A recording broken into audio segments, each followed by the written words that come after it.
रसूलुल्लाह सल्लल्लाहु अलैहि वसल्लम ने 700 ही को लेकर कोहे उहद की तरफ बढ़े और मुजाहिदीन को जंगी तरतीब में कर दिया। खालिद ने एक बुलंद जगह पर खड़े होकर मुसलमानों की तरतीब देखी थी और उसने अपने सिपह सालार अबू सुफियान को बताया कि उसने अपने दस्ते की जगह तय कर ली है। रसूल करीम सल्लल्लाहु अलैहि वसल्लम ने मुजाहिदीन को कमोबीश 1000 गज लंबाई में फैला दिया था। पीछे वादी थी, मुजाहिदीन के एक पहलू के साथ पहाड़ी थी, लेकिन दूसरे पहलू पर कुछ नहीं था। इसलिए पहलू को मजबूत रखने के लिए रसूल करीम सल्लल्लाहु अलैहि वसल्लम ने 50 तीरंदाजों को करीब की एक पहाड़ी पर बैठा दिया था। इन तीरंदाजों के कमांडर हजरत अब्दुल्लाह बिन जुबैर थे। अपनी जिम्मेदारी समझ लो अब्दुल्लाह, रसूल करीम सल्लल्लाहु अलैहि वसल्लम ने उन्हें हिदायत देते हुए फरमाया, दुश्मन हमारे अकबर नफल हरकत कर सकता है जो हमारे लिए खतरा है। दुश्मन के पास घुड़सवार ज्यादा है, वो हमारे पहलू पर घुड़सवारों से हमला कर सकता है। अपने तीरंदाजों को घुड़सवारों पर नजर रखने के लिए बोलो। प्यादों का यानी पैदलों का मुझे कोई डर नहीं। तकरीबन तमाम मुअर्रिखीन जिनमें इब्न हिशाम और वाक़दी खास तौर पर काबिल ज़िक्र हैं, लिखते हैं कि रसूल करीम सल्लल्लाहु अलैहि वसल्लम ने अब्दुल्लाह बिन जुबैर को वाज़े अल्फाज में कह दिया था, हमारा अक़ब सिर्फ तुम्हारी बेदारी से महफूज रहेगा। तुम्हारी जरा सी कोताही भी हमें बड़ी जिल्लत आमेज शिकस्त दे सकती है। याद रखो अब्दुल्ला, अगर तुम दुश्मन को भागते हुए और हमें फतह याब होते हुए भी देखो तो भी इस जगह से ना हिलना। अगर देखो कि हम पर दुश्मन का दबाव बढ़ गया है और हमें तुम्हारी मदद चाहिए तो भी ये जगह ना छोड़ना। पहाड़ी की ये बुलंदी दुश्मन के कब्जे में नहीं आनी चाहिए। ये बुलंदी तुम्हारी है, वहां से तुम अपने नीचे के तमाम इलाकों के हुक्मरान होगे जहां तक तुम्हारे तीरंदाजों के तीर जाएंगे। खालिद ने मुसलमानों की तरतीब देखी और अबू सुफियान को बताया कि मुसलमान खुले मैदान की लड़ाई नहीं लड़ेंगे। अबू सुफियान को अपनी कशीर नफरी पर बड़ा नाज था। वो चाहता था कि लड़ाई खुले मैदान में हो, यानी अपने सालारों अपने घुड़सवारों से मुसलमानों को कुचल डाले। खालिद को उसके बाप ने जंगी चालों की तरतीब बचपन से ही देनी शुरू कर दी थी। दुश्मन पर बेखबरी में पहलू आग से और दुश्मन को चकमा देकर मारना, अपने दस्तों को तकसीम करना और इन पर कंट्रोल करना उस तरबियत में शामिल था जो उसे उसके बाप ने दी थी। उसने तजुर्बेकार सरदारों की निगाहों में मुजाहिदीन की तरतीब देखी तो उसने महसूस किया कि मुसलमान फन व हरब के कमालात दिखा सकते। अबू सुफियान अपनी फौज को लेकर मुसलमानों के मुकाबले के लिए गया। उसने घुड़सवारों को मुसलमानों के पहलू पर हमला करने के लिए भेजा। एक पहलू पर खालिद और दूसरे पर अकरमा था। दोनों के साथ घुड़सवार दस्ते थे। तमाम घुड़सवारों के कमांडर उमर बिन आस था। प्यादों के आगे अबू सुफियान ने 100 तीरंदाज रखे थे। कुरैश का परचम तलहिया बिन अबी तलहिया ने उठा रखा था। इस जमाने की जंगों में परचम को दिल जैसी अहमियत हासिल थी। परचम के गिरने से फौज का हौसला टूट जाता और भगदड़ मच जाती थी। कुरैश ने जंगी इब्तिदा इस तरह की कि इनकी सफों से एक शख्स अबू आमिर फासिक आगे होकर मुजाहिदीन के करीब चला गया। उसके पीछे कुरैश के गुलामों की कुछ तादाद भी थी। अबू आमिर मदीने का रहने वाला था। वो कबीला उवैस का सरदार था। रसूल करीम सल्लल्लाहु अलैहि वसल्लम मक्के से हिजरत करके मदीना गए तो अबू आमिर ने कसम खा ली थी कि वो आप सल्लल्लाहु अलैहि वसल्लम और तमाम मुसलमानों को मदीने से निकाल कर दम लेगा। यहूदियों की इस्लामी दुश्मनी कार्रवाइयां जमीन उजर होती थी। बज़ाहिर उन्हें मुसलमानों के साथ दोस्ती का मुआहदा कर रखा था। अबू आमिर इन्हीं के हाथ की कठपुतली बना हुआ था। अब मुजाहिदीन कुरैश के खिलाफ मदीने से लिए निकले तो अबू आमिर कुरैश के पास चला गया। उसके कबीला उवैस के बहुत से आदमी रसूल करीम सल्लल्लाहु अलैहि वसल्लम के दस्ते मुबारक पर इस्लाम कबूल कर चुके थे। वो कुरैश के मुकाबले में सफ आरा थे। अबू आमिर आगे चला गया, मुजाहिदीन से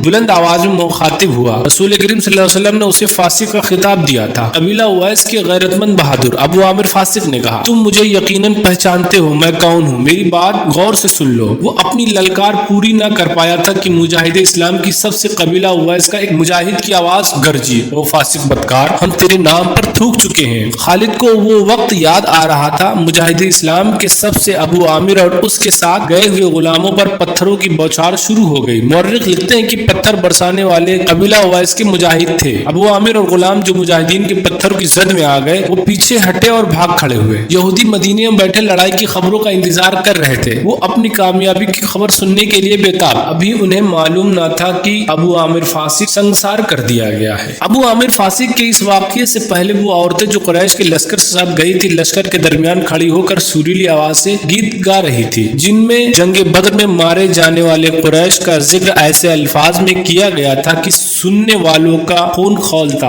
और रोंगटे खड़े हो जाते थे। औरतों को पीछे चले जाने का हुक्म मिला तो अबू सुफियान की बीवी हिंदा ने एक घोड़े पर सवार होकर एक गीत गाना शुरू कर दिया। इसके बाद अबू आमिर फासिक पर मुजाहिद इस्लाम की तरफ से संगबारी शुरू हो गई और उसके फौरन बाद ही कुरैश ने मुजाहिदीन इस्लाम पर तीर फेंकने शुरू कर दिए। मुजाहिदीन ने इसके जवाब में तीर बरसाए। खालिद अपने पहलू वाले मुसलमानों के पहलू पर हमला करने के लिए अपने 100 सवार को साथ लेकर तेजी से बढ़ा। उसे मालूम न था कि बुलंदी पर तीरंदाज छिपे बैठे हैं और उसके घुड़सवार बेधड़क चले आ रहे थे। रास्ता जरा तंग था, सवारों को आगे पीछे होना पड़ता था। खालिद सोच समझकर अपने सवार दस्तों को उस पहलू पर लाया था। अपने बाप की तरबियत के मुताबिक उसे बड़ी खुद आमेदगी से तवक्को थी कि वो हल्ला बोलकर मुसलमानों की पोजीशन में ले आएगा और वो पछपा हो जाएंगे और जमकर ना लड़ सकेंगे तो कुरैश के घोड़ों तले कुचले जाएंगे। मगर मुसलमानों के पहलू से उसके सवार अभी दूर ही थे कि ऊपर से तीरंदाजों ने उनके अगले सवारों को मारना शुरू कर दिया और आगे जाने के काबिल न छोड़ा, न वो पीछे हटने के काबिल रहे। एक एक सवार कई कई तीर खाकर गिरे। जिन घोड़ों को तीर लगा इन्होंने खालिद के सवार दस्ते के लिए कयामत पैदा कर दी।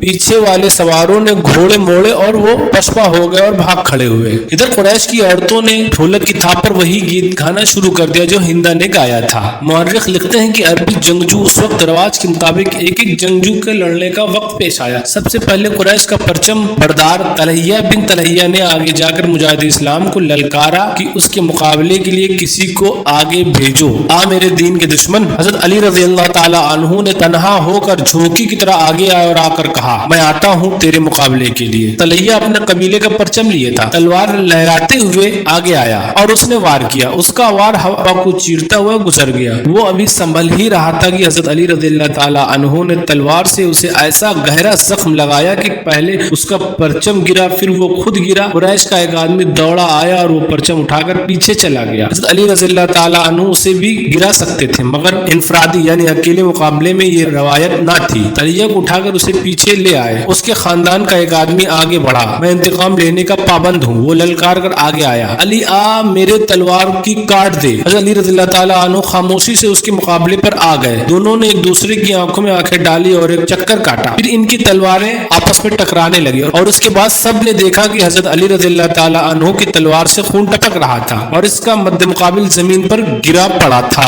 फिर इसके बाद कुरैश के अलग अलग आदमी बारी बारी से मैदान में आते गए और मुजाहिदीन के मुकाबले में मरते गए। कुरैश का सालार आला अबू सुफियान ने अपने आदमियों को गिरता देखा तो गुस्से से बेकाबू हो गया। जंगी दस्तूर के मुताबिक उसे इंफरादी मुकाबले के लिए नहीं उतरना चाहिए था क्योंकि वो सालार था। उसके मारे जाने से उसकी फौज में खलबली मच सकती थी, लेकिन वो अपने ऊपर काबू ना रख सका। उसने घोड़े को एड़ लगाया और ललकारता हुआ आगे चला आया। उसकी बीवी हिंदा ने उसे जाते देखा तो अपने ऊंट पर सवार होकर आगे चली गई और बड़ी बुलंद आवाज से वही गीत गाने लगी। अबू सुफियान घोड़े पर सवार था, लेकिन उसके मुकाबले के लिए जो मुसलमान आगे आया वो प्यादा था यानी पैदल फौजी था। तारीख उसे हंज़ला बिन अबू आमिर के नाम से याद करती है। अबू सुफियान के हाथों में लंबी बर्छी थी। किसी को तवक्को नहीं थी कि तलवार वाला पैदल और बर्छी वाले घुड़सवार से जिंदा बच जाएगा। अबू सुफियान का घोड़ा हंज़ला रज़ियल्लाहु ताला अन्हु पर सर पर दौड़ा चला आया। अबू सुफियान ने बर्छी तान कर हजरत हंज़ला रज़ियल्लाहु ताला अन्हु की तरफ फेंकी, लेकिन हजरत हंज़ला रज़ियल्लाहु ताला अन्हु फुर्ती से एक तरफ हो गया और इस तरह 3 मरतबा हुआ। तीसरी मरतबा अबू सुफियान का घोड़ा